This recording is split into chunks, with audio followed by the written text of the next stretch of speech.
मेरा नाम सूरज कुमार। स्वागत है आप सभी का मेरे यूट्यूब चैनल बिगनर्स विद सूरज में। आज हम लोग बात करेंगे कि भाई जो आज का हमारा टॉपिक है लोकसभा और राज्यसभा के बीच में अंतर। अमूमन ये हमारे बीच में कंफ्यूजन होती है कि लोकसभा क्या है, राज्यसभा क्या है। हालांकि हमने पिछले वीडियो में संसद के जो पार्ट्स पढ़े कि संसद कितनी चीज़ों से मिलकर के बनता है, वो हमने 3 बातें देखी, लोकसभा, राज्यसभा और प्रेसिडेंट। तो आज हम खास तौर पे इन दोनों के बीच में डिफ्रेंसिएशन यानी कि तुलनात्मक हम चीज़ों को देखेंगे, जिसमें कि आप लोगों को क्या होगा, जो डाउट होंगे वो होप सो क्लियर होंगे। तो आइए स्टार्ट करते हैं। तो सबसे पहले हम बात करते हैं कि भाई ये लोकसभा, उसके बाद बात करेंगे राज्यसभा। अब ये लोकसभा क्या होता है, लोकसभा को हम क्या नाम से जानते हैं, LH के नाम से जानते हैं लोअर हाउस, इसको US के नाम से जानते हैं अपर हाउस। लेकिन ये अपर हाउस होने के बावजूद भी क्या है, राज्यसभा जो है लोकसभा से काफी ज्यादा क्या है, कमजोर है। नॉर्मली बात करते हैं इसके पास इतनी शक्ति नहीं है जितनी की लोकसभा। सबसे पहला रीजन हो जाएगा भाई यहाँ पर सदस्यों की संख्या का कम होना, सदस्यों की संख्या का ज्यादा होना। तो हम लोग बात करते हैं सबसे पहला पॉइंट, जनता द्वारा प्रत्यक्ष चुनाव के बाद सदस्यता। अब यहाँ पर हम लोग लोकसभा में बात करते हैं, लोकसभा में जो इलेक्शन होते हैं वो प्रत्यक्ष तरीके से कराए जाते हैं। प्रत्यक्ष का मतलब डायरेक्ट की बात करते हैं, जिसमें पार्टिसिपेशन ऑफ पीपल के बारे में बात करते हैं कि जहाँ पर जनता की भागीदारी पूर्ण रूप से हो। यहाँ पर सिर्फ और सिर्फ जो 18 साल पार हो जाएंगे भैया, वो चीजें क्या कर सकते हैं, वही लोग ही इस इलेक्शन में पार्टिसिपेट कर सकते हैं। लोकसभा के इलेक्शन में आप देख सकते हैं MP,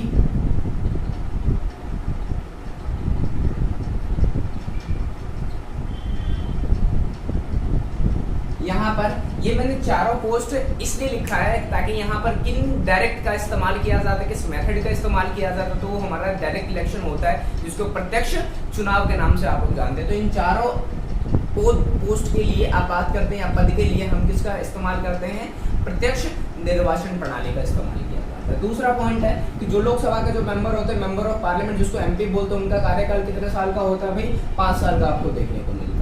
अधिकतम संख्या कितनी हो सकती है, 552 हो सकती है। लेकिन करंट में लोकसभा के जो मेंबर की जो संख्या है वो कितनी है, 545, जिसको मैंने पिछली वीडियो में भी बात की थी कि भाई 545 को 2 भागों में बांटा गया, 543 प्लस 2 की बात करते हैं जो एंग्लो इंडियन, जो किसी बाहरी देश का हो, वो किसी प्रशासनिक विधि के माध्यम से या प्रशासनिक कार्य के हिसाब से भारत में आकर के क्या हो गया हो, बस गया हो, उसको कौन अपॉइंट करता है, अपॉइंट जो होता है वो राष्ट्रपति के द्वारा इनको नियुक्त किया जाता है, ये आप जानते हैं।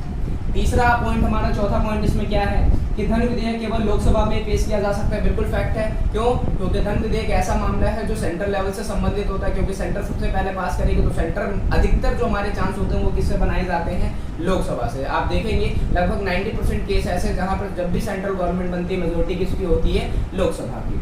उसके बाद मंत्रिपरिषद लोकसभा के प्रति उत्तरदायी। अब जाहिर सी बात है, जितने भी लोकसभा के मेंबर हैं वो अपने मंत्रीगण के प्रति क्या होंगे, उत्तरदायी होंगे, या जो भी मेंबर्स हैं वो लोकसभा अध्यक्ष के प्रति उत्तरदायी होंगे। या तो आप PM बोल सकते हैं या तो कैबिनेट की बात करेंगे, दोनों एक दूसरे के प्रति उत्तरदायी होते हैं। ये बाद में हम लोग अभी क्या करेंगे, डिस्कस करेंगे जब ये वाला टॉपिक आपका क्या होगा, क्लियर होगा।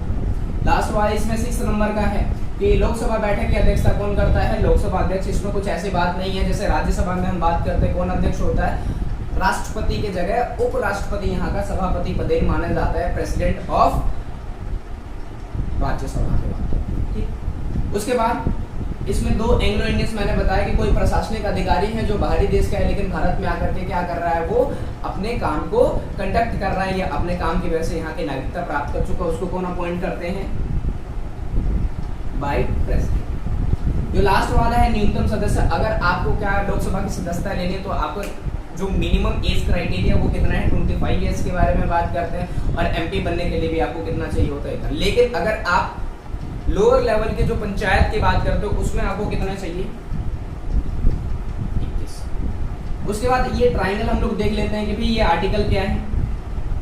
ये आर्टिकल 55 ही है कि जिसमें राष्ट्रपति के चुनाव का वर्णन होता है। अब राष्ट्रपति का चुनाव किस तरीके से होता है, अप्रत्यक्ष तरीके से होता है। अप्रत्यक्ष का मतलब क्या है, नॉन डायरेक्ट की बात करते हैं या इनडायरेक्ट बात कर लो। अब इसमें होता क्या है कि प्रत्यक्ष में हमने बात करी कि जिसमें आम जनता भागीदार होती है, लेकिन अप्रत्यक्ष वाले में कौन होती है, जिसको हमने चुना है वो जाकर के क्या करेंगे भैया, राष्ट्रपति के चुनाव में भाग लेंगे। सपोज करते हैं हम लोग इन सब में भाग लेते हैं तो ये लोग मिलकर के किसका चुनाव करेंगे, प्रेसिडेंट का चुनाव करेंगे। इसको हम अप्रत्यक्ष विधि बोलते हैं या अप्रत्यक्ष निर्वाचन प्रणाली बोलते हैं।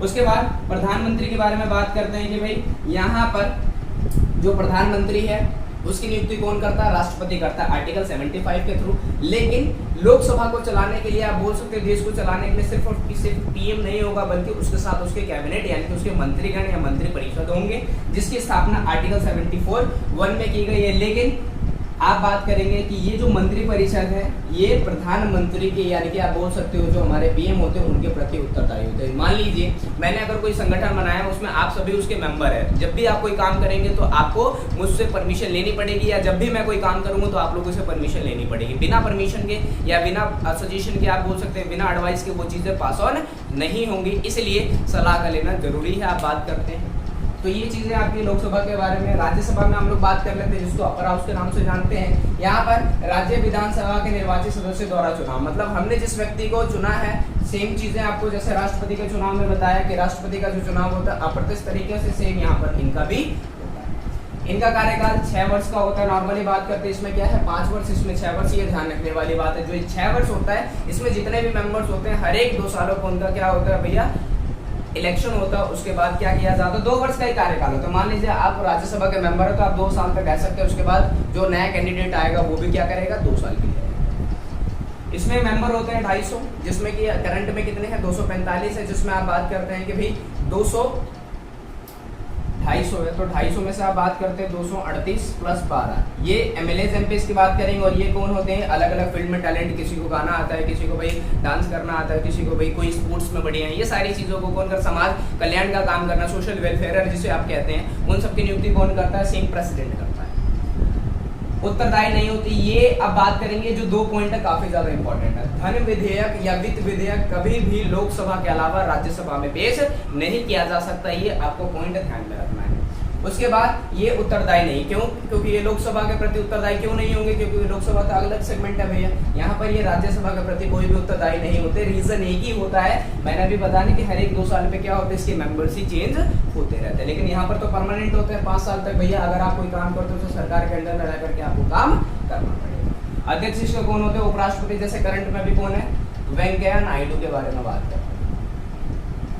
उसके बाद जो ये 12th वाला जो आप बात करते हैं, इसमें 12 लोग कौन है, ये अलग अलग टैलेंटेड होते हैं। जैसे हमने पहले में लोकसभा के बारे में बात की कि 2 लोग कौन होते हैं, एंग्लो इंडियन होते हैं, जिसकी अपॉइंटमेंट कौन करता है, राष्ट्रपति करता है। लेकिन हम लोग बात कर रहे हैं यहाँ पर किसके बारे में, ये 12 लोगों के बारे में। तो ये अलग अलग फील्ड में जो टैलेंटेड होते हैं उसकी नियुक्ति कौन करता है भैया, उपराष्ट्रपति के अलावा राष्ट्रपति।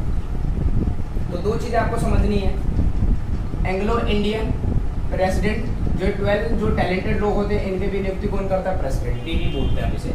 उसके बाद जो राज्यसभा का जो मेंबर्स होते हैं नॉर्मली उसकी एज क्राइटेरिया कितनी है, कम से कम 30 वर्ष। लेकिन हमने क्या बात